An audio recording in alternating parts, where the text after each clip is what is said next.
Teks proklamasi membuka jalan bagi kemerdekaan Republik Indonesia, RI. Teks tersebut dibacakan oleh Presiden pertama Republik Indonesia, Soekarno, pada 17 Agustus 1945.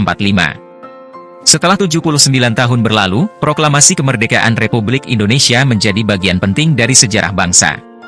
Naskah asli proklamasi saat ini tersimpan dengan aman di Arsip Nasional Republik Indonesia, ANRI. Namun, masyarakat bisa mendengarkan suara Bung Karno saat membacakan teks proklamasi melalui rekaman. Tetapi, suara yang kita dengar sekarang bukanlah rekaman dari 17 Agustus 1945. Berdasarkan catatan sejarah, Soekarno membacakan teks proklamasi kemerdekaan Republik Indonesia di Jalan Pegangsaan Timur nomor 56 pada 17 Agustus 1945 pukul 11.30 waktu setempat. Akan tetapi, rekaman yang ada sekarang dibuat pada tahun 1951 di Studio Radio Republik Indonesia, RRI, oleh M. Jusuf Ronodipuro. Jusuf Ronodipuro adalah pendiri RRI yang merekam suara Soekarno saat itu. Rekaman ini menjadi satu-satunya dokumen audio asli yang berhubungan dengan pembacaan teks proklamasi kemerdekaan Republik Indonesia. Soekarno merekam ulang pembacaan teks proklamasi 5 tahun setelah upacara kemerdekaan. Dalam buku, Bung Hatta, Kisah Hidup dan Pemikiran Sang Arsitek Kemerdekaan, karya Muhammad Muhibbuddin, disebutkan bahwa Jusuf Ronodipuro meminta Bung Karno untuk membacakan ulang teks proklamasi untuk memperluas penyebaran berita kemerdekaan Indonesia.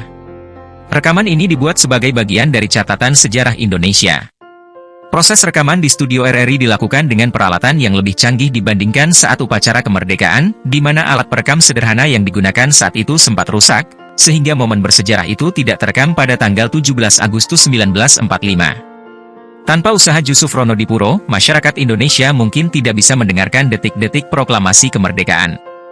Namun, rekaman yang kita dengar saat ini dinilai kurang bersemangat, karena frekuensi suara Soekarno saat membacakan teks proklamasi pada 17 Agustus 1945 berbeda dengan rekaman di studio RRI. Kemungkinan besar, suara Bung Karno saat membacakan teks proklamasi pada hari kemerdekaan Republik Indonesia lebih lantang dan bersemangat.